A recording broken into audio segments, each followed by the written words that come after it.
Jouer, exécuter un effort ou boire un simple verre d'eau sont des activités banales pour chacun d'entre nous. Mais pour notre corps, elles exigent une cascade de mécanismes souvent insoupçonnés. En suivant le liquide que nous venons d'avaler, nous arrivons au sein de la circulation sanguine. Outre ces globules rouges et blancs, le flux sanguin transporte aussi un flux d'étranges particules plus difficiles à identifier. Il s'agit de déchets issus, entre autres, soit de notre alimentation, telle que l'urée, ou de notre activité musculaire, telle que la créatinine. Notre sang doit donc être épuré. 1/5 de notre débit sanguin passe par les reins pour y être filtré. Comment ? Entrons dans l'un de nos reins. Chacun de nos reins se compose d'environ 1 million de centrales d'épuration, telles que celle-ci, appelée néphron. Le néphron est composé du glomérule et du tubule.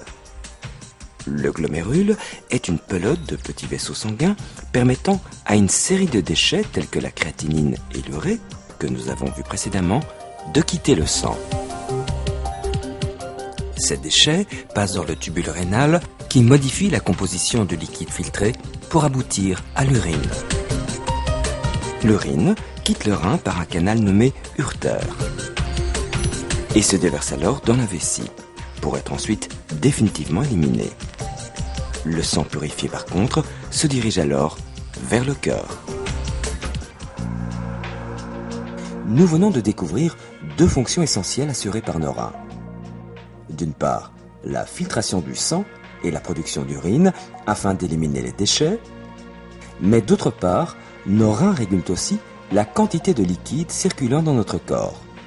C'est bien plus qu'un détail quand on sait que notre organisme se compose de 60% d'eau. Si nous retournons dans notre organisme, nous voyons aussi que nos reins produisent une série d'agents importants pour notre corps, certaines hormones.